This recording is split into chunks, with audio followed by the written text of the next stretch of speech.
The Wednesday, I pulled that SD card out of camera 14 and loaded it into my laptop in the cab of the truck. The heater was running because it was 29 degrees outside and the windshield was still fogged along the edges at 8 in the morning. 6 weeks of rotation on that game trail above the spotted bear drainage, and I was expecting the usual inventory.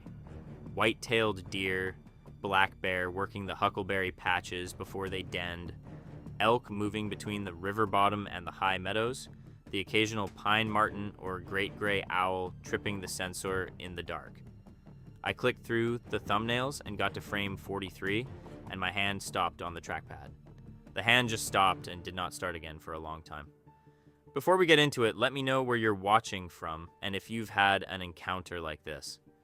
My name is Scott Ward. I've been a ranger with the Flathead National Forest, Hungry Horse District for 22 years, and before that, I spent 3 summers as a seasonal trail worker with the same district while I was finishing my degree at the University of Montana in Missoula. So the piece of ground I'm talking about is ground I've been walking for the better part of 25 years. I grew up in Kalispell, 20 minutes north of Hungry Horse, in a house on the west side where the Stillwater River ran behind the back fence and the Mission Mountains showed in the kitchen window every clear morning. My father worked for Flathead County Road Department for 30 years, which meant he plowed the roads in winter and patched them in summer and spent every September in the elk woods and considered this a sensible way to divide a life. My mother taught 2nd grade at Hedges Elementary for 20 years.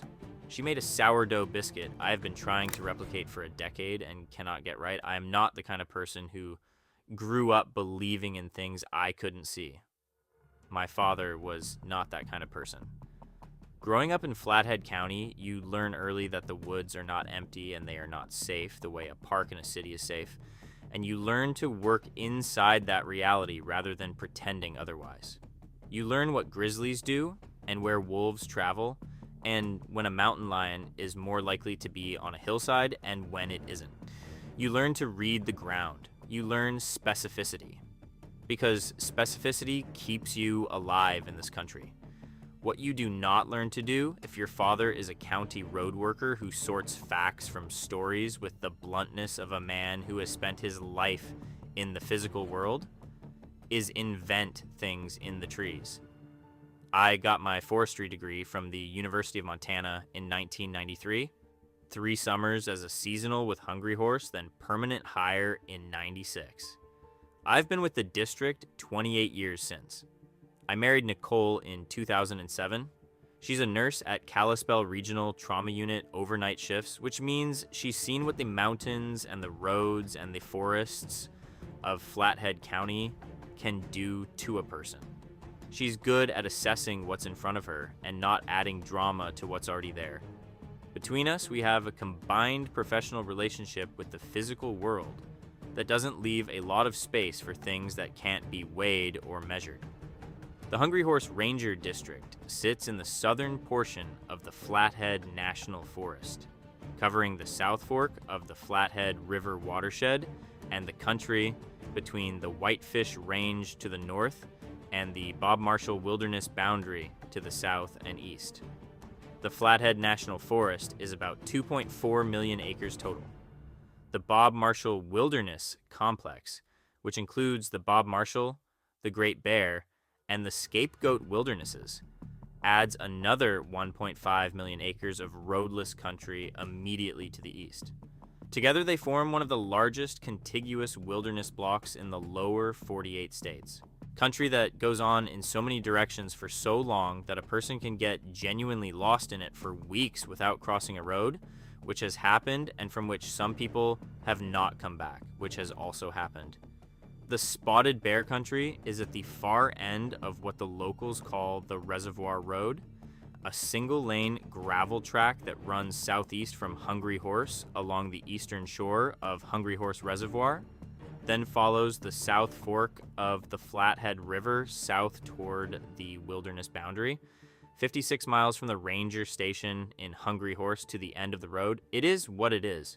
One lane most of the way, loose gravel, The reservoir dropping off on the right side in sections with no guardrails, the kind of road that teaches you to drive slowly or teaches you something worse. At the end of it is the Spotted Bear Ranger Station, a small compound of Forest Service buildings, green painted, functional, built to support people going into the wilderness and not for any other purpose. Staffed from late May through mid-October by a rotating crew, closed and locked by the time the first serious snow comes to the valley. The Spotted Bear River drains the mountains to the east and meets the South Fork at the station compound.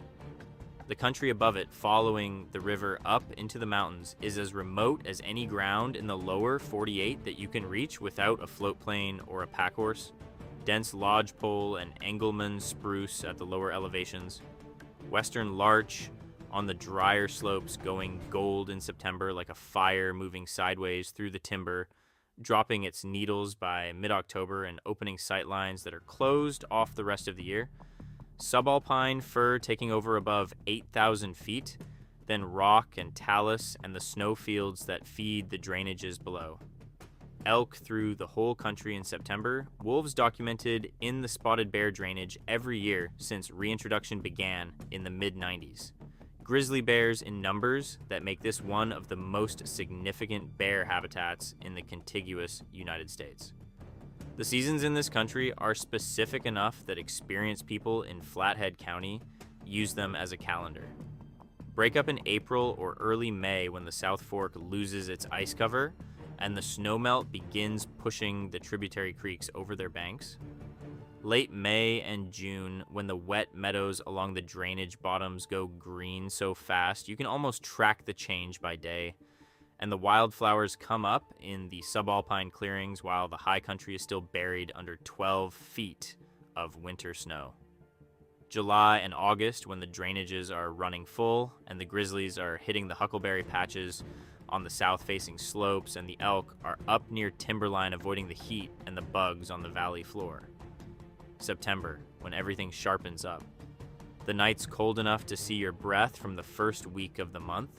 The larch going gold across the hillsides. The elk moving back down toward the river corridors.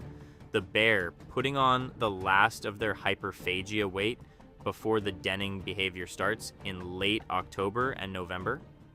October, when the snow consolidates above 8,000 feet. And the lower drainages take on the particular stillness that comes when the seasonal visitors are gone and the year-round residents settle into their winter range. That pattern is what 22 years of working this ground looks like. Not a series of days, but a cycle you come to know the way you know a familiar piece of music, where the next phrase arrives before it sounds. This is the country I've been monitoring for 22 years. I know its drainages and its ridgelines and its crossings the way I know my own neighborhood, which is to say by repetition, by season, and by the exceptions that tell you when something has changed. Quick thing before we get into it. I have a book coming out. It's called the Bigfoot Codex. It's a compilation of all my research and findings. It's kind of my baby. So if you want to check it out, links down below. Now let's get you back to the video. The grizzly monitoring program that brought me to the Spotted Bear on a regular schedule starting in 2008 was a cooperative effort between the Forest Service, the U.S. Fish and Wildlife Service, and Montana Fish, Wildlife, and Parks. The stated goal was to track individual grizzlies across the Flathead watershed, document population health, and identify movements in and out of the recovery zone the bear had been expanding into since the 1980s. Flathead County has one of the highest grizzly population densities in the contiguous United States. In a district my size, running the monitoring network means 60 plus cameras at any given time, spread across multiple drainages, on rotation schedules that range from monthly to every 6 weeks depending on location and season. I ran the program with one part-time technician in summer and alone the rest of the year. The cameras were Reconix Hyperfire units, professional grade, sealed against weather, motion activated on a passive infrared trigger with an LED array for night illumination and a timestamp on every frame. At 60 to 70 feet in good conditions, these cameras photograph a mouse crossing a trail. Camera 14 was a Reconyx bolted to a lodgepole pine at chest height on a game trail crossing a flat bench about 6 miles east of the Spotted Bear Ranger Station. The bench was a level stretch of forest floor, maybe 200 feet above the South Fork drainage, where the terrain opened between two ridge spurs, and the ground went flat for 150 feet before the slope climbed again toward the north. A small tributary of the Spotted Bear crossed the lower edge of the bench, running clear over granite cobbles, and the timber around it was dense lodgepole and Engelmann spruce with western larch on the south-facing slope above. A downed lodgepole pine, chest-high and mossy, ran roughly east-west through the center of the open area. I'd been running that camera at that location since the spring of 2015, and in 2.5 years of operation, it had documented 14 individual grizzly bears, including a sow with 2 cubs who used the creek drainage as a regular travel corridor. I set a fresh card in late July of 2017, planning a mid-September check and an October pull before the snow made access impractical. The 16th of September in 2017 was a Saturday. Clear and cold in the morning, the aspens along the reservoir road already turning. The temperature in the Hungry Horse Valley around 52 degrees by 9, with the kind of dry air that makes a September morning in the mountains feel like something given rather than earned. Amy Larson left Kalispell around 7:30 in her blue Toyota 4Runner with her pack in the back and a thermos of coffee and what she would later tell the medics had been a very good mood. Amy was 44 years old. She taught biology at Flathead High School in Kalispell and had been doing solo day hikes in the Spotted Bear country for 3 years, building her range one season at a time, getting to know the drainages systematically. She was an experienced hiker in the ways that matter. She checked the weather, she brought layers she didn't expect to need, she carried a full first aid kit and a headlamp and more food than she planned to eat. She'd told a colleague named Susan Cole, another teacher at the school, that she'd be back in Kalispell by 7 in the evening. She was planning a loop from the Spotted Bear trailhead, up the main trail 5 miles, east on a connector road, back around on a ridge she'd done once before with a group. 14 miles total, a long day for anyone, well within what she was capable of on a clear September Saturday. What she did not know was that the junction sign for the connector route had been removed that summer. The Forest Service had replaced a damaged post at that junction in June, and the replacement sign had gotten caught in a supply backlog that wasn't cleared until November.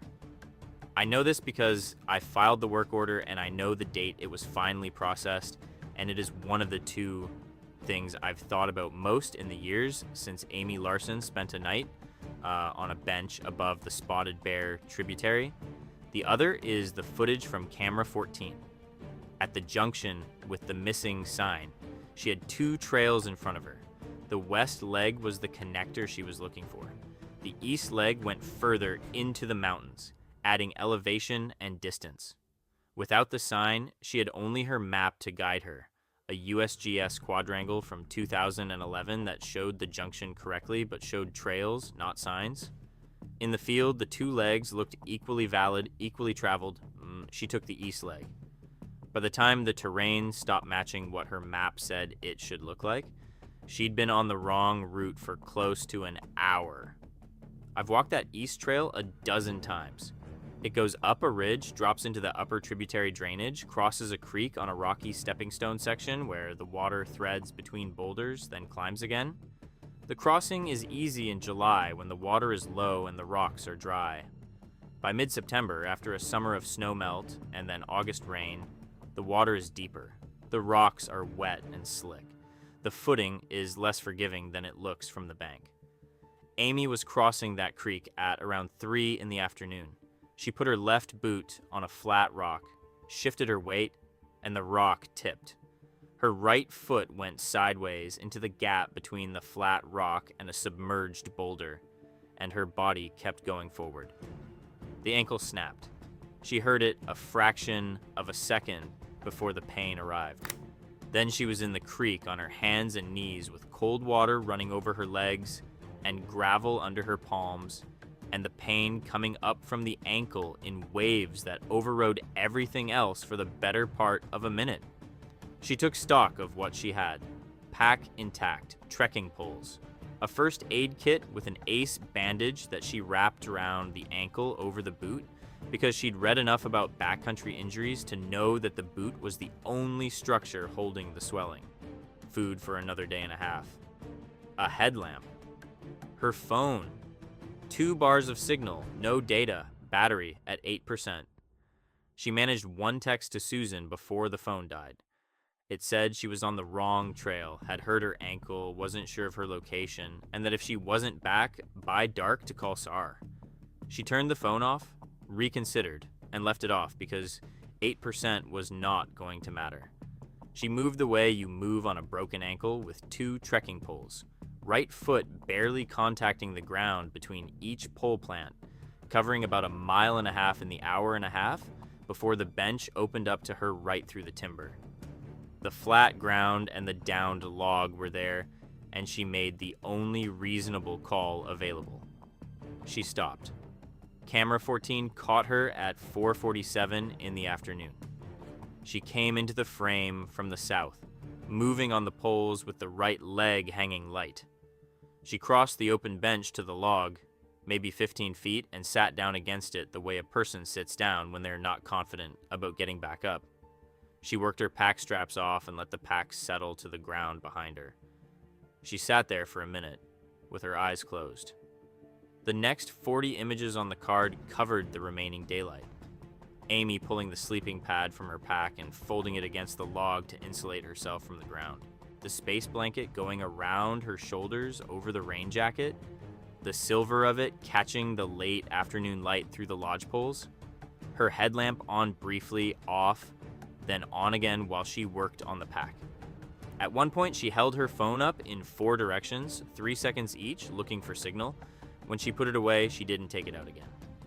By 7:14 p.m., the last daylight frame, she was against the log with the space blanket pulled close and her headlamp off and her eyes directed up into the canopy above the bench.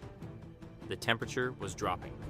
The weather station at the Spotted Bear Ranger Station, about 6 miles west and 200 feet lower in elevation, logged 24 degrees Fahrenheit overnight. On the bench, higher and further from the valley floor, it was colder. A space blanket keeps in body heat, but it's not a sleeping bag. And she was sitting against a log rather than lying down, which meant the cold had more of her surface to work with. She told the medics later that the first few hours of the dark had been the worst. She'd done the math on how long she might be out there. And the answer she came to wasn't one she could do much with, so she stopped doing the math and started focusing on what she could control. Keeping the space blanket tight, keeping her core warm, staying awake. She told them she thought about her students, about Susan, about the text she'd sent and whether it was clear enough. She thought about the ankle and what recovery was going to look like, and whether she'd be teaching on crutches in October.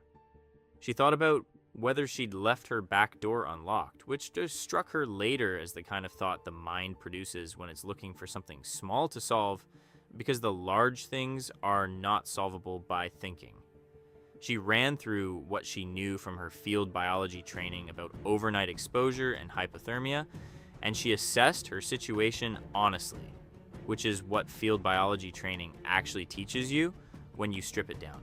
Look at what you have, look at what you don't, work with the first category, and stop expending energy on the second. She had a space blanket and a down vest and a waterproof layer and food and water and a headlamp with good batteries. She had a log at her back, cutting the wind from the north. She had an ankle that was not going to get worse overnight if she stayed still. What she did not have was a way to make the temperature warmer, or the night shorter, or the distance to a road shorter. She set those aside and concentrated on staying warm and staying awake, and she had been doing that for what she estimated was 2 or 3 hours, when the quality of the air on the bench changed. There was no sound she could pinpoint, no visible movement she could track in the dark. A shift in the pressure of the night, the way a room changes when someone walks in who hasn't announced themselves. Then, sometime around 10 or 10:30, she became aware that she wasn't alone on the bench. Susan Cole called the Flathead County Sheriff's Office at 8:45 in the evening, when 9 p.m. had come and gone with no word from Amy, and Susan had been sitting with her phone in her hand for 2 hours working up to it.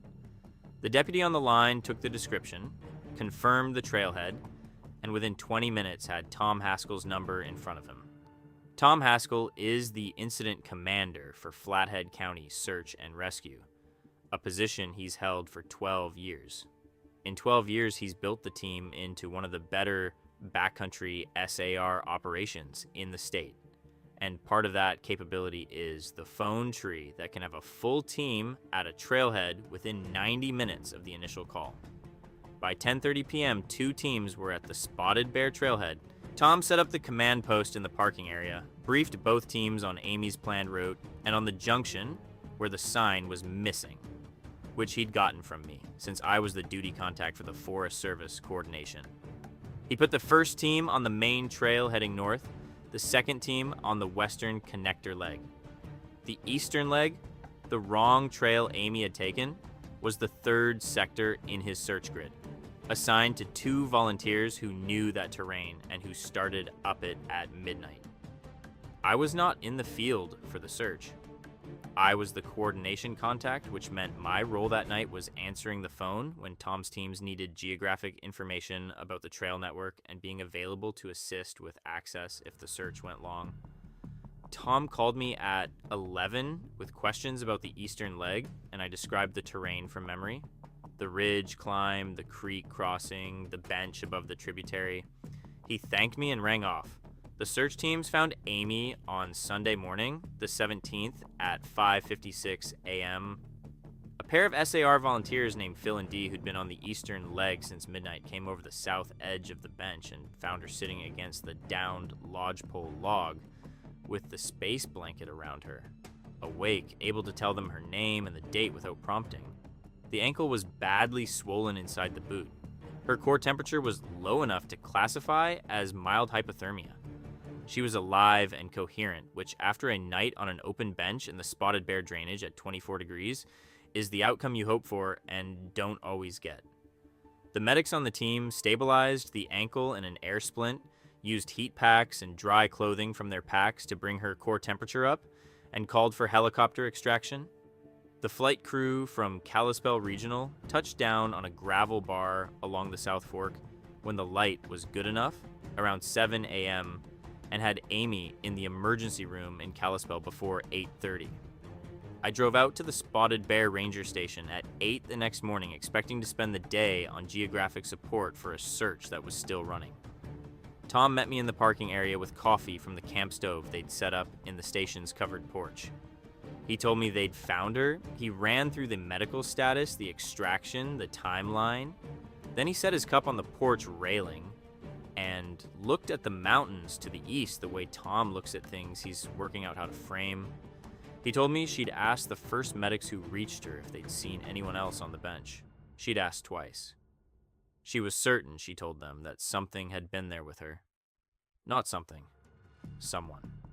She'd been aware of it from sometime around 10 or 10:30 at night, and it had stayed with her through the dark. She could hear it breathing. She could feel the warmth of it, a radiant warmth she'd noticed when it was closest. And she'd initially thought someone had built a fire nearby before she processed that she was alone and there was no fire and no smell of smoke. At some point after midnight, she had turned her headlamp on briefly and seen its eyes reflecting the beam from across the bench. 2 steady amber points at a height she said seemed impossibly high. She'd turned the headlamp off and not turned it on again. Tom said this last part carefully, the way you say something you're not sure how to categorize. She had told the medics she hadn't been afraid. He said she told them this twice, that she was scared of the cold and scared of the ankle, and scared she might not be found in time, but not scared of whatever was there with her. She used a specific phrase. It felt like someone was keeping watch. I asked if she thought it was a bear. She said not, Tom said. She said she knew what a bear smelled like, and this was different. Heavier, she said.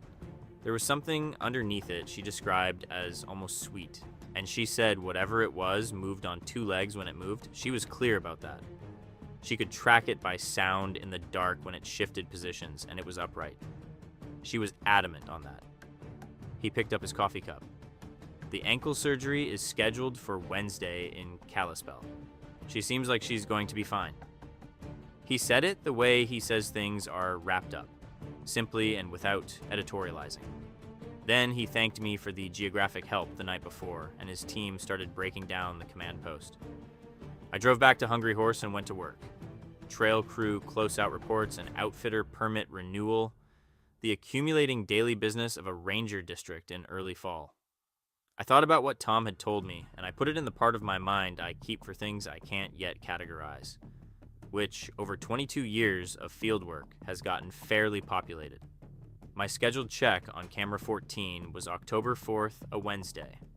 I drove the reservoir road in the morning with the aspens along the road, mostly bare, and the larch on the slopes, still holding their gold needles but starting to drop. The sky, the specific high blue that October in the mountains gets after the first hard frosts, have cleared the summer haze. I parked at the trailhead, pulled on my pack, and hiked the 6 miles in on the game trail. The trail crosses the South Fork tributary 3 times in that stretch and follows a ridge for the last mile before dropping onto the bench. In October, with the larch shedding, the timber is more open than in summer. The light reaching ground level in ways the full canopy blocks. I could hear the South Fork below me for most of the hike, running low and clear. The snowmelt finished, and the creek settled into its fall level. At the bench, I swapped the SD card. Checked the camera mount, the housing, the straps, all solid. Replaced the housing cover. The whole process took 4 minutes.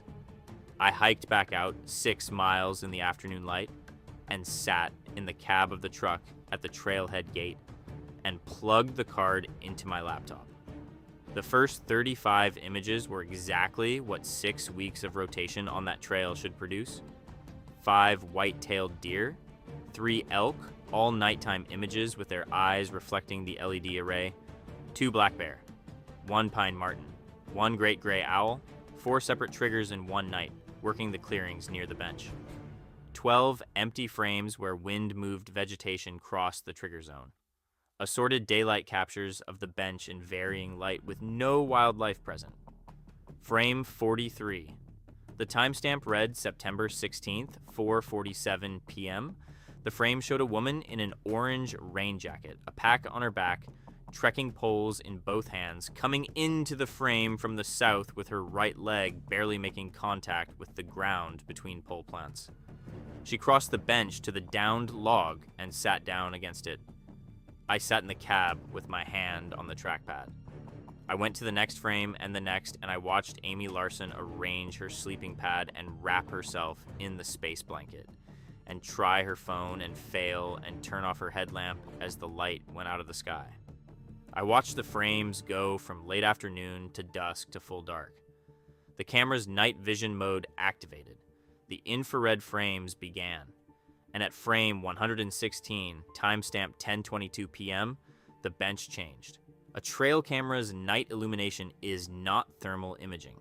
It uses active near-infrared LEDs that fire when the sensor triggers, invisible to humans and to most mammals. The LEDs illuminate the scene, and the camera's sensor captures the reflected light as a grayscale image. Objects close to the camera that reflect the infrared well appear bright. Objects at the edge of the illumination range go dim and then dark. The eyes of any mammal with a reflective layer behind the retina catch the infrared and send it back as bright points. The same mechanism as eye shine in a camera flash. Just in a spectrum the eye doesn't register. The first night frame at 10:22 showed Amy against the log at the center of the image, the space blanket nearly white in the IR. the log pale and solid behind her. The Engelmann spruce at the east edge of the bench, trunk dark, needle canopy above the frame. The game trail running south to north through the open ground. Then at the upper left corner of the frame, where the LED illumination was falling off and the north timber was going dark. A density that wasn't there in the frame before. It came from the north, not quickly. In the first frame, it was a thickening at the edge of the illuminated zone, a mass in the shadows distinguishable from the tree trunks only because it was moving and they weren't. In the second triggered frame, a shoulder catching the IR light, showing texture, showing depth. In the third frame, enough of the shape inside the illumination range that I could see what I was looking at. Upright. Standing fully upright the way nothing in the Flathead National Forest stands fully upright except a person. The body massive through the chest and shoulders, the arms hanging long at the sides with the hands open, the head high above the shoulders, the profile showing a broad, rounded cranium without the backward, narrowing taper that a bear's head has when a bear briefly stands, without the sharp angle of an upright bear's neck-to-shoulder transition. This was not a bear posture. I have photographed bears standing on trail cameras enough times to know it is an unstable position, held for a second or two at most, a bear's balance built for 4 legs and not for 2. What camera 14 was showing me had been standing like this long enough to walk in from the tree line and stop at the edge of the open ground and hold there while the camera triggered 3 consecutive frames. It stopped 13 feet from where Amy was sitting against the log. I know it was 13 feet because I went back to the bench in December with a tape measure and found the shallow depressions in the frozen ground that marked where it stood. And I measured from those depressions to the log. 13 feet. The shape stood without moving for 4 minutes. The camera triggered whenever Amy shifted the space blanket or turned her head, and in each of those frames, the shape was in the same position. North of Amy, arms at its sides, head up. The eyes, when it faced the camera, were visible as 2 amber points at a height I later calculated from the frame geometry. I measured the spruce sapling at the north edge of the bench on my December visit. 8 feet 4 inches to the top. The shape's head in the camera frames was above the top of that sapling by 4 to 6 inches. That is a height that does not belong to anything in the wildlife catalog I have been working from for 22 years. After those 4 minutes, it moved, not toward Amy. A slow lateral step to the left, then another, beginning an arc around the east side of the bench. The pace was careful, measured, each footfall placed with a patience that had nothing of rushing or urgency in it. It was moving the way a person moves when they are paying attention to everything around them simultaneously. The ground underfoot, the air for scent, the timber for sound. It circled to the eastern edge of the bench, stopped at the tree line, and held there for 2 minutes facing the timber. Then it began the return arc and stopped back at its original position 13 feet from Amy. It repeated that circuit 3 times over the following hour, the same route each pass. Starting position north of Amy, arc east to the timber edge, pause facing outward, return arc back to north. In between the circuits, it stood and watched. The sensor caught it in the same spot, in the same posture, image after image, upright, still, the arms relaxed at its sides, the head up and scanning. What those circuits looked like going through the frames in sequence was a systematic check of the bench perimeter. Each stop at the timber edge held long enough for something to listen and scent the air before moving to the next position. I've watched wolves work a territory boundary in footage from cameras in the Bob Marshall Wilderness. I've watched grizzly bears patrol the perimeter of a gut pile during hunting season. Neither of those behaviors looks like what camera 14 recorded. Those are territorial patterns motivated by food or dominance. This was something else, more methodical. More like the way a careful person moves through unfamiliar ground in the dark, checking that the edges are clear before settling in. At 12:17 in the morning, it lowered itself against the Engelmann spruce on the east side of the bench, not sitting fully. The body settled back against the trunk, the legs partially folded, the position lower than standing but not resting in any way that suggested the attention had switched off.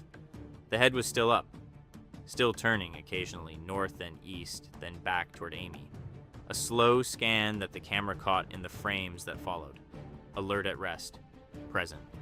The sensor caught it at the spruce for the next 5 hours. Not every frame showed the shape moving because many of the triggers during those hours were Amy shifting under the space blanket and the shape registered only as background. But every frame that caught the shape at the spruce showed it in the same basic orientation. Not asleep, not still for the sake of stillness, but watching. At 3:14 in the morning, Amy moved. I could see it in the frame. Her head came up and turned toward the east side of the bench, toward the spruce. She reached for her headlamp. The beam came on in the next frame, a brief wash of white across the bench. And in that illuminated frame, the eyes at the spruce caught it and reflected it back. 2 steady amber points in the dark. The kind of reflection that registers as distinct from the random scatter of IR off bark and branch. Amy held the headlamp on for about 15 seconds by the frame timestamps. Then it went off. In the next 12 frames, covering roughly 40 minutes, she stayed oriented toward the east side of the bench without moving. The shape at the spruce stayed where it was. At 5:48 in the morning, about 44 minutes before sunrise and roughly 20 minutes before civil twilight would begin to gray the eastern sky, the shape stood up from the spruce. I know this frame well. I have looked at it more times than I have looked at most things in my life. The shape rose from its settled position to its full height in one continuous motion, then stood for a moment at the base of the spruce. It turned its head north, held there for 5 seconds, then turned its head east, held another 5 seconds. Then it walked into the north timber. It was not running and it was not retreating the way a startled bear retreats from a threat. Walking at a pace that was even and unhurried, the movement of something that had decided to leave and was leaving. The north timber took it the way the South Fork takes a tributary, smoothly, completely, without a visible seam. At 5:56 in the morning, 8 minutes later, 2 headlamps appeared at the south edge of the frame. I sat in the cab of the truck at the Spotted Bear Trailhead gate for a long time after I came to the end of the images. I know the aspens along the road had lost most of their leaves because I remember the white trunks without color against the dark lodgepole. I know the thermos of coffee I'd poured at the start of the drive was cold. I know the sun had come over the mountains to the east and the light on the peaks was full and bright. I know these things because when something reorders your understanding of what is possible in a piece of ground you thought you knew completely, the ordinary details around it get fixed in memory with the precision that the ordinary details of ordinary days do not.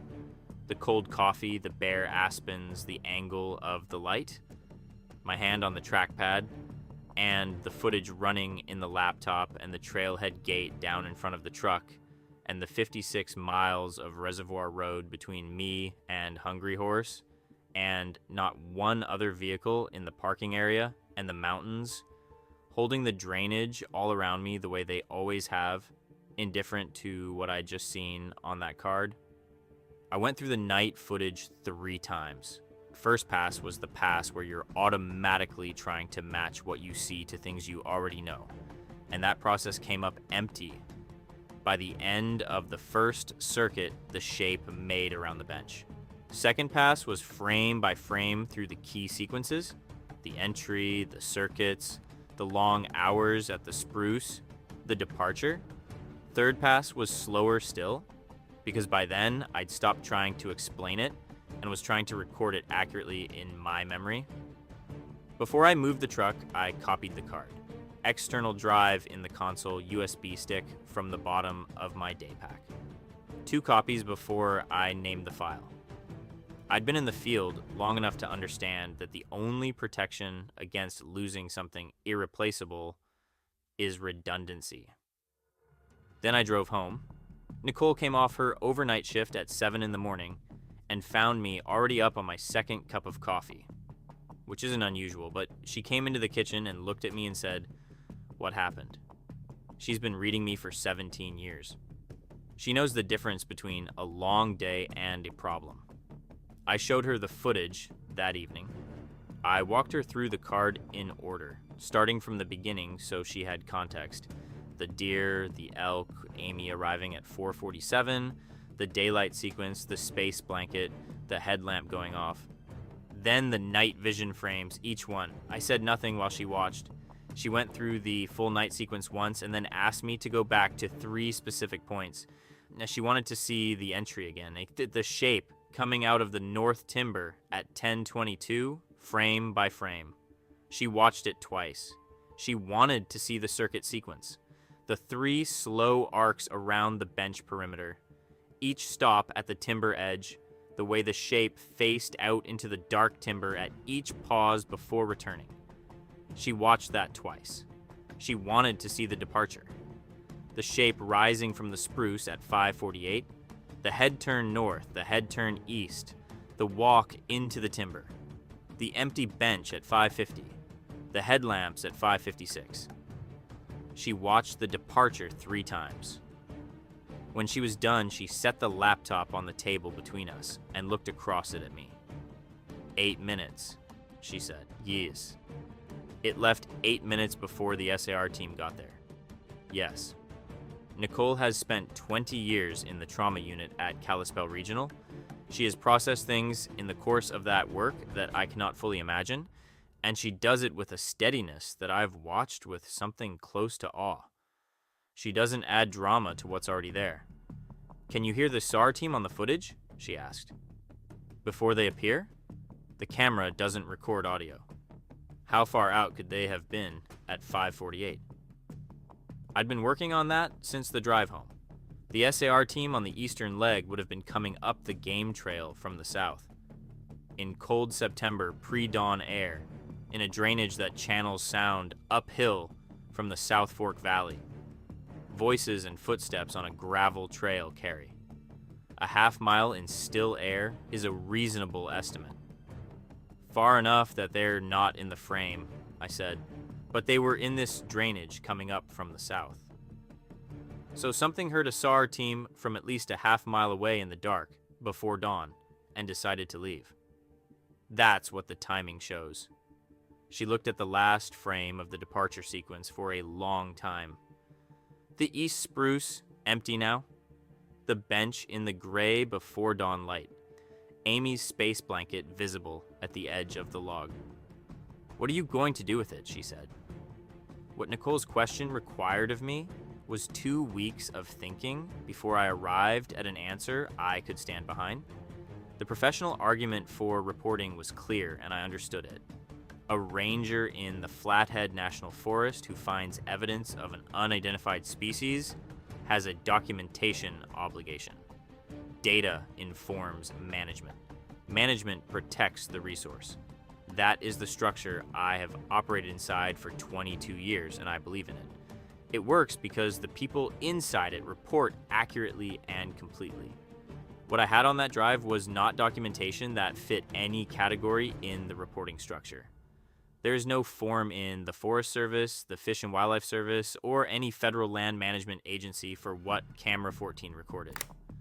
No database field for an unknown bipedal hominid about 8.5 to 9 feet tall, observed on a remote game trail camera in the Spotted Bear drainage, present with an injured hiker for 7 hours and 26 minutes and then departing 8 minutes before a search and rescue team arrived.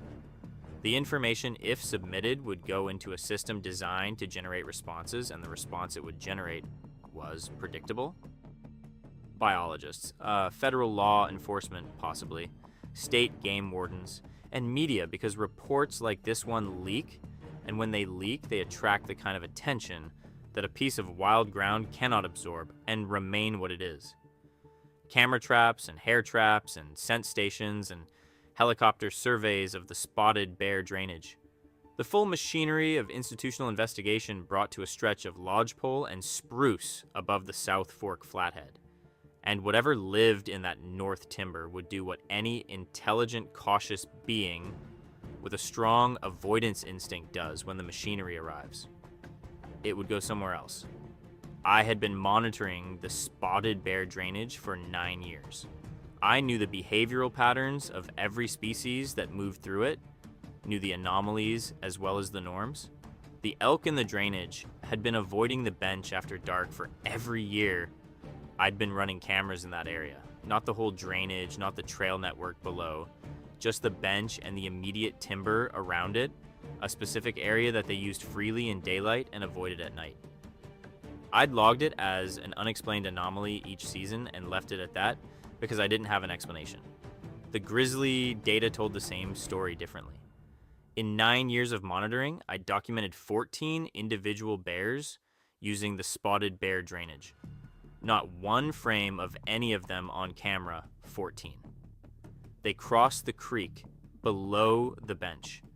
They used the huckleberry cover on the slope above it. In September, when the late season berries on the south-facing edge of the bench should be drawing grizzlies like a signal fire, the bench itself was empty. This is not the behavior of bears responding to a camera scent or a human scent or any short-term deterrent. This is the established avoidance of a long-term presence, the kind of behavioral adaptation that builds up over years of learning where to go and where not to go. Whatever was in that north timber hadn't arrived the night Amy Larson sat down against the log. It had been there long enough that the grizzly bears of the spotted bear drainage had incorporated it into their understanding of the landscape and roted around it accordingly. Reporting the footage would end that. I kept coming back to that fact through 2 weeks of ordinary work and ordinary days, and every time I arrived at the same place. If you have ever spent a night alone in real backcountry, the kind of country where the nearest road is a full day of hard hiking in good conditions and the cell signal died before you left the trailhead, you know the quality of forest dark I'm about to describe. It is not the darkness of a power outage in a house or a city after midnight. The forest at night is lit differently, moving differently. Every sound sources from a specific direction, and the direction carries different meaning after midnight than it did at noon.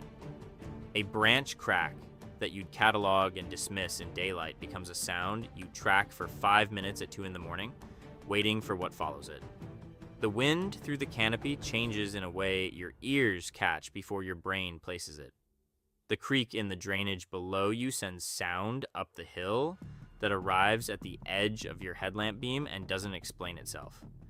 And, if you've been in that country at night, the specific quality of not being alone that the sounds don't fully account for, not fear exactly, a pressure in the air, a quality of attention in the forest around you that is different from the ordinary attention of an empty forest. If you know that feeling, if you've been in country like that and felt it, tell me in the comments. Tell me where you were and what you experienced. Because what Amy Larson described to those medics on a Sunday morning in the spotted bear country, and what camera 14 recorded while she was against that log in the dark, is something that certain people will understand the moment they hear it. And those people have spent time in the places where something like this is possible. I called Tom Haskell about 3 weeks after finding the images. I asked how Amy Larson was doing. Tom said the ankle surgery had gone well, that she was in a walking boot and doing physical therapy twice a week. He mentioned she'd sent a donation to the SAR team and a handwritten note to each of the volunteers who'd come out that night, which he'd heard she did every year for any team that had ever helped her anywhere. He said she struck him as someone who understood exactly what had kept her alive through those hours and intended to honor it. He said she'd mentioned the presence on the bench one more time to the deputy taking her statement at the hospital, and the account was consistent with what she'd told the medics. Same details, same sequence. She'd been factual about it, not dramatic, and then she'd moved on to other things. I thought about reaching out to her directly. I knew her name and her school and the description of her truck from what Tom had said during the search coordination. I thought about it for a month and kept arriving at the same answer. She'd described what she experienced.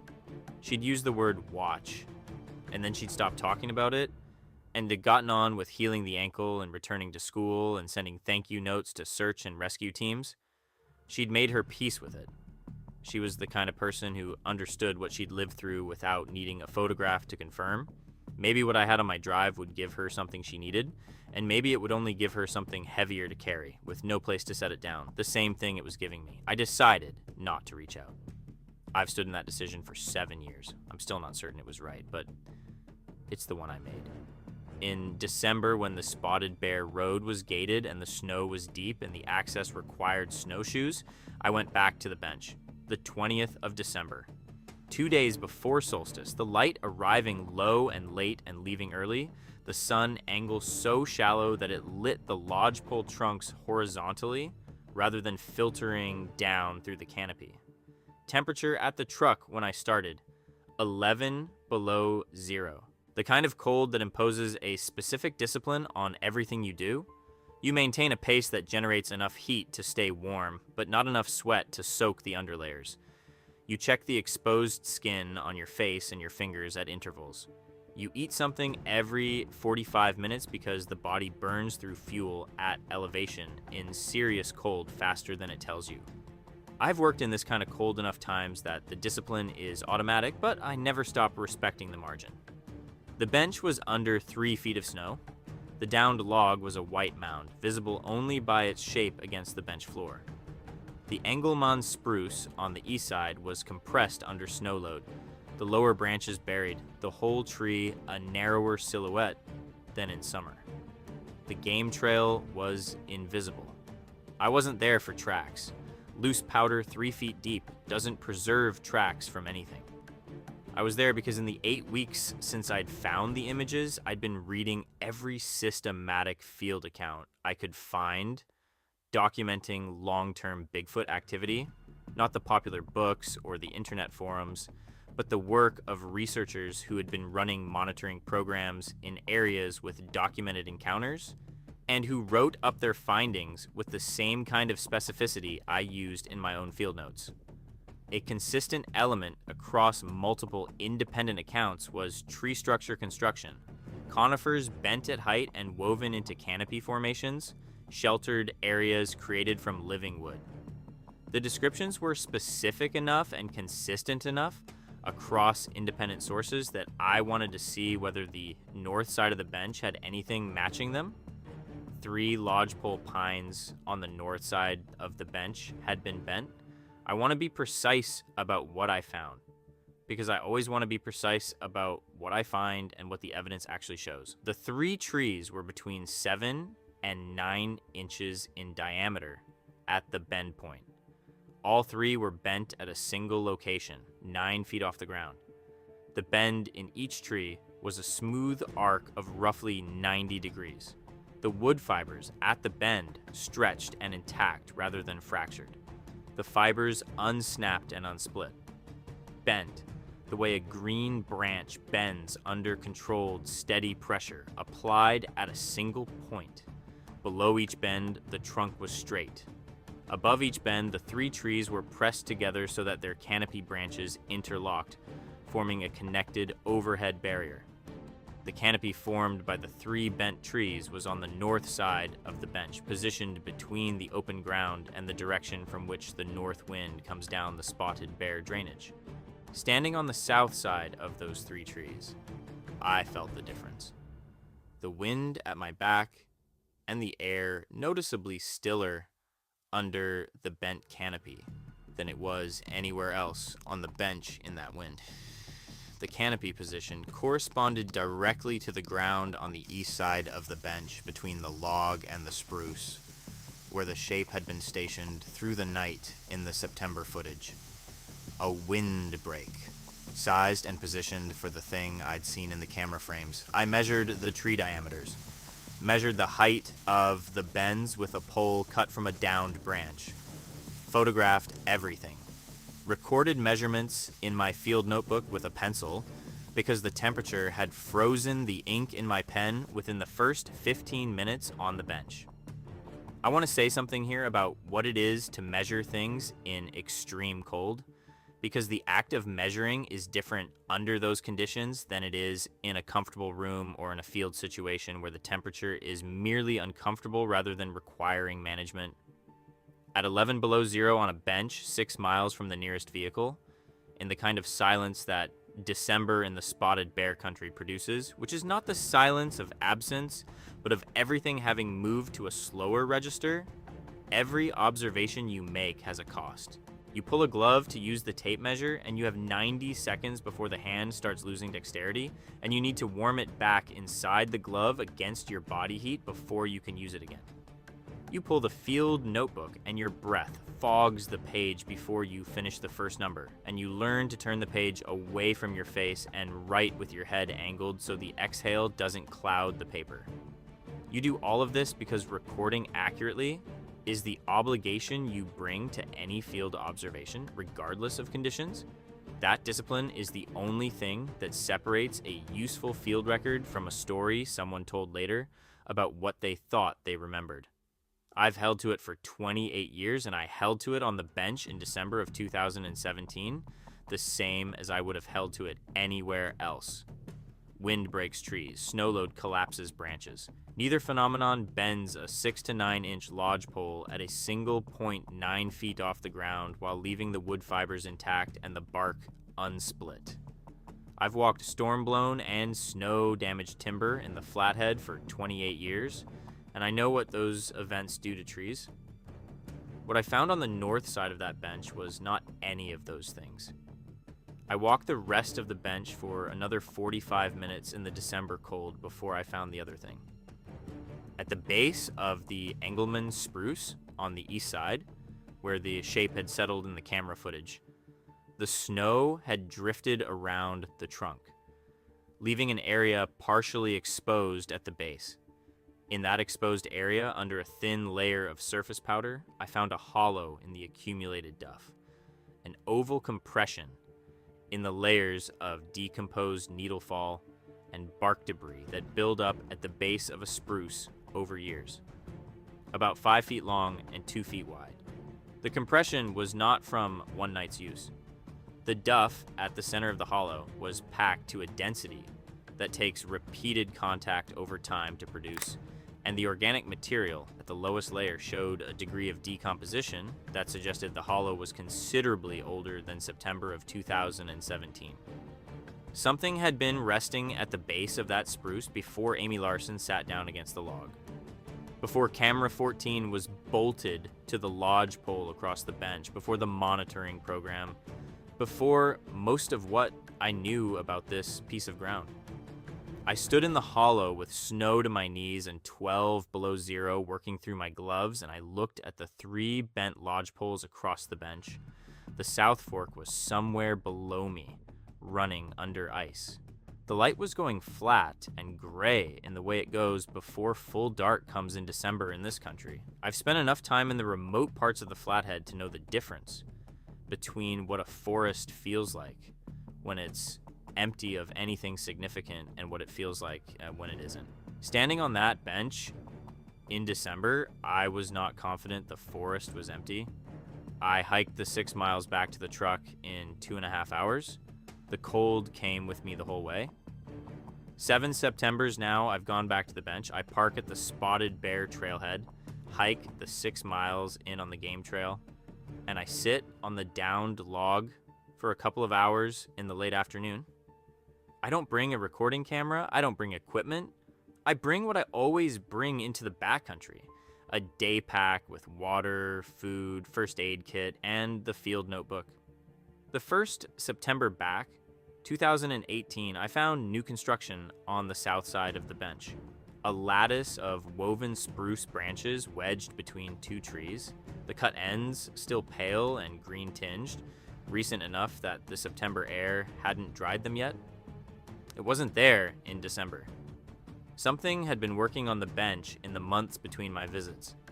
The 2nd September 2019, I found hair, 3 strands caught on a broken stub of a lodgepole branch at a height I measured at 8 feet 4 inches, matching the height I'd estimated from the camera footage for the shape's head. The hair was dense, the shafts showing a slight natural curl not characteristic of any ungulate I've handled in the field. The color in natural September light was deep chestnut, nearly espresso dark in the timber shade, catching a warmer tone where the afternoon sun hit it directly through the canopy. I've collected bear hair, elk hair, deer hair, wolf hair, and human hair in 22 years of fieldwork. The shafts from that stub matched none of them in diameter, cortex structure, or cuticle pattern. I put the strands in a paper envelope and added them to the box in my desk drawer at home. I set a second camera in 2019, positioned on the slope below the bench to monitor the game trail at the creek crossing. I've been pulling that card every October for 5 years. The patterns it shows are consistent. The bench is used by elk, deer, black bear, and on 2 occasions by grizzly, in daylight through summer and fall. After dark, every species using the drainage redirects. The trails visible in the slope camera's frame approach the bench from the south and bend east or west at the base of the rise, arcing around the bench perimeter before resuming northward. Every night of every season, I've been monitoring with that second camera. The elk and the deer and the bears bend around the bench at night without exception. The grizzly data is the most striking piece of this to me professionally. Grizzly bears in the spotted bear drainage use habitat where the food is. The bench has good late season berry cover, wild strawberry and huckleberry on the south facing edge. And in September, it should draw bears the way a gut pile draws ravens. I have 14 individual grizzlies documented in this drainage over 9 years of monitoring, and not one frame of any of them on camera 14, and not one nighttime appearance on the slope camera.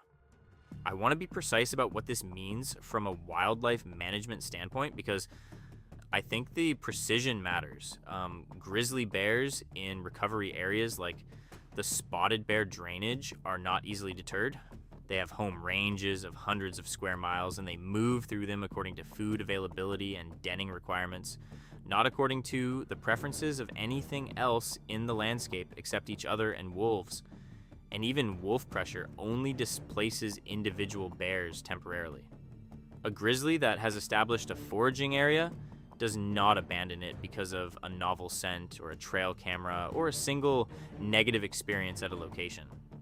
The displacement has to be consistent and significant, and in most cases repeated across multiple seasons before a bear rebuilds its cognitive map of the landscape to route around a specific location. What the monitoring data from the spotted bear bench shows is not a single season of avoidance or a few instances of a bear approaching and retreating.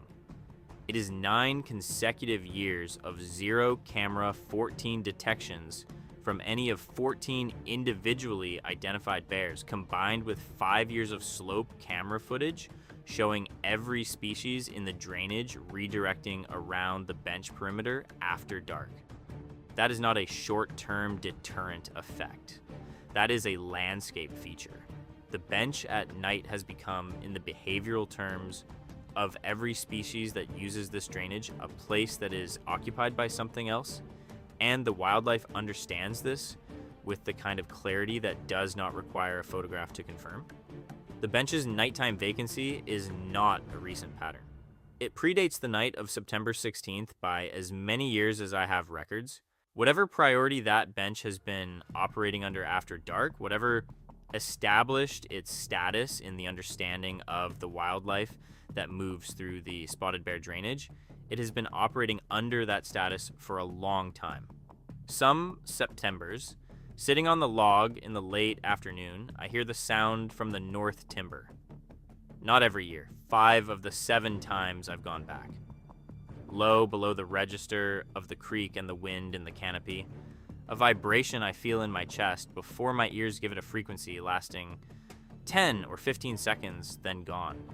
When it stops, the birds come back and the creek sounds come back, and the bench is just a bench with a downed log and an afternoon of September light coming through the lodge poles. I don't look toward the sound when it comes. I've made that a practice since the second year. I sit still and I listen and I leave it where it is. Not because looking would frighten me, because looking feels like the wrong kind of attention to give something that has chosen to acknowledge a presence without requiring anything of it. The bent lodge poles have grown into themselves. 7 years of new growth have made the 3 trees look like they may have always grown that way. The woven canopy so established that you would have to know what to look for to understand what you were seeing. The hollow at the base of the east spruce is deeper now than it was in December of 2017.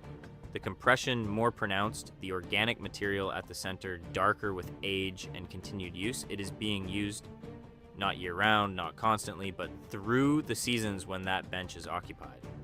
The soil at the center of the hollow is packed to a firmness that only comes from years and years of the same kind of weight returning to the same spot. The SD card is in a fireproof box in the bottom drawer of my desk at home. With it, 2 backup drives, a USB stick, my field notebook with the December measurements, and a paper envelope with 3 hair samples. Nobody has seen the footage except Nicole. I haven't shown it to my district supervisor, to the wildlife biologist on the district, to Tom Haskell, to anyone. I haven't submitted the hair samples to a genetics lab. I don't intend to do any of those things. Here is what I know from what that camera documented. On a September night in the Flathead National Forest, an injured woman sat alone on a remote bench in the spotted bear drainage, unable to walk without working communications in temperatures that dropped to near 25 degrees overnight. At 10:22 p.m., something came out of the north timber. It stood with her for 7 hours and 26 minutes, circling the bench perimeter 3 times in slow, systematic arcs, then settling at the base of a spruce on the east side in an alert resting position. It departed at 5:48 in the morning. 8 minutes later, the search and rescue team arrived. Amy Larson told the first medic who reached her that she hadn't been afraid. Fear is not a choice. You do not decide to feel it or not feel it the way you decide other things. It's a signal generated by the nervous system in response to something the nervous system reads as a threat. And the nervous system of a 44-year-old woman who had been doing solo backcountry hiking for years was experienced and calibrated. It had done this before, assessed unknown sounds in the dark, evaluated unfamiliar smells, processed the awareness of large animals in proximity. It knew what bears did and how bears moved, and what a large bear moving through the dark usually meant. On the night of September 16th, Amy Larson's nervous system did not produce fear. Whatever was on that bench with her, whatever it was broadcasting through its presence and its smell and the sound of its breathing and its movement around the perimeter of the bench, her nervous system did not read as a threat. It read as something else. I've spent 22 years in wildlife management with a professional vocabulary built around observable behavior and documented evidence. And I try to stay inside that vocabulary when I describe what I know and what I believe. But I have gone through the footage from camera 14 more times than I can count now. And I have gone back to the bench 7 times. And I have sat on the log in September and heard the sound from the north timber. And I find that the most accurate word I have for what that camera documented over those 7 hours is not a biological term. The most accurate word I have is attendance. Something came to that bench and attended to the situation it found there. It made systematic checks of the perimeter. It settled in when those checks confirmed no other threat was present. It stayed through the cold of the night without the appearance of discomfort or urgency. And when help was within range, when whatever acoustic signal the SAR team was broadcasting had reached whatever threshold of distance triggered recognition, it walked away at the pace of something that had finished what it was there to do. Unhurried, without any sign of retreat. I don't know if that constitutes a decision in the sense we apply the word to ourselves. I don't know what categories of awareness or intention existed on that bench in the dark on the night of September 16th. Those are the answers I don't have and may never have, and have come to some peace with not having. What I know is what the camera shows, and what it shows is enough. The reservoir road is quiet this time of year. October, the outfitter permits are closed, the spotted bear station is locked, the road gate is down, the aspens are stripped bare and the larch is bare, and the mountains above the timberline have their first serious snowpack, the snow line moving down each week toward the trees.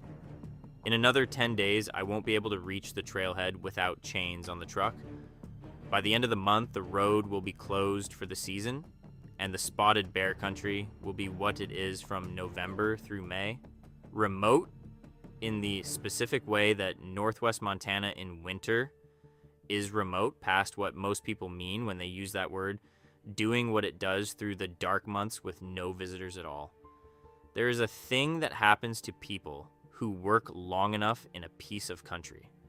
You stop thinking about it as a place you go and start thinking about it as a place that exists, whether you are in it or not, which sounds obvious when you say it plainly, but is actually a significant reorientation in how you relate to a landscape. Most people, even experienced outdoors people, carry an implicit assumption that the wilderness they visit is in a kind of stasis between their visits, that its significance is organized around human presence and human attention. The work of long-term field monitoring erodes that assumption year by year until it's gone. The spotted bear drainage was doing what it does for 10,000 years before the Forest Service built the station at the end of that road, and it will be doing what it does 10,000 years from now. My 22 years of monitoring it is a brief window into a continuity that was running long before the window opened and will run long after it closes. The scale is clarifying. The country is not mine to manage in the sense of control. It is mine to observe and to pass along, and the obligation that creates is one I am at peace with. The bench is out there right now. The bent lodge poles on the north side, the hollow at the base of the east spruce, the grizzlies working the drainages on either side of it, the elk redirecting at the invisible perimeter line after dark, the creek below the bench running lower each week as the season turns. I drive the reservoir road in October, the reservoir silver and flat on my right, the mountains to the east losing their last color as the sun goes behind the Whitefish Range to the west. And I think about how large this country is. The Bob Marshall Wilderness is 1.5 million acres of roadless ground. The Flathead National Forest is 2.4 million acres, including the wilderness boundaries. The monitoring program I run covers a fraction of that, the drainages and the crossings where I can document the wildlife that uses them. The drainages I don't monitor are larger than the ones I do.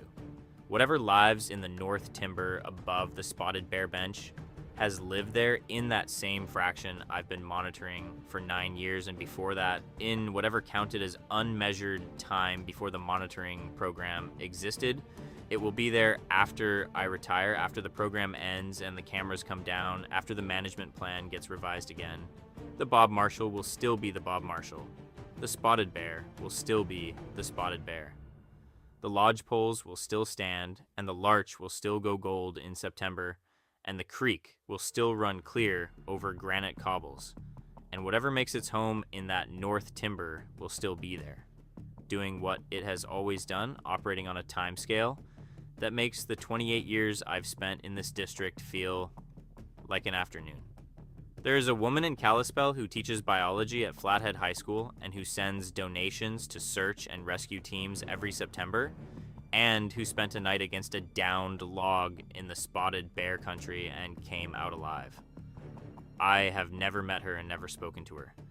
I know what her truck looks like from the search coordination description. And sometimes driving through Kalispell, I see a blue 4Runner and I wonder. She already knows what she knows from that night. The presence that stayed with her until help came. The warmth she felt from across the bench. The two amber points of light reflecting her headlamp from the east side at 3 in the morning, steady and quiet, asking nothing. She used the word watch. She told the medics something had kept watch over her through the dark. Then she got on with the business of healing the ankle and returning to school and living her life in Flathead County, which seems to me like the exactly right response to an experience that doesn't fit the available frameworks. You carry it as accurately as you can. You don't add to it or subtract from it. You trust that what it was is enough. What it was, something came out of the North Timber on a September night in 2017 and kept watch over an injured woman for 7 hours and 26 minutes, and when help was close enough that the watch was no longer needed, it walked back into the timber and was gone. Camera 14 documented it. The SD card is in my desk drawer. The bent lodge poles are on the north side of the bench. The hollow is at the base of the east spruce. The elk don't use the bench at night. Every September, I drive out to the Spotted Bear, hike the 6 miles in, and sit on the log. I don't go looking for anything. I sit and I listen, and sometimes the sound comes from the North Timber, and sometimes it doesn't. And either way, I make the 6 miles back to the truck with the same thing I came with, which is the knowledge that the piece of country I've been managing for 22 years is larger and older and more occupied than the management plan accounts for, and that this is not a problem to be solved. It's the whole point. The box is in the drawer. The bench is in the mountains. The sound comes some years from the North Timber, low and steady and brief, and the birds go quiet when it comes and start back up when it stops, and I sit on the log and I listen. That's enough. That's all of it, and it's more than enough to last the rest of my career and past it, and I wouldn't trade a minute of knowing it.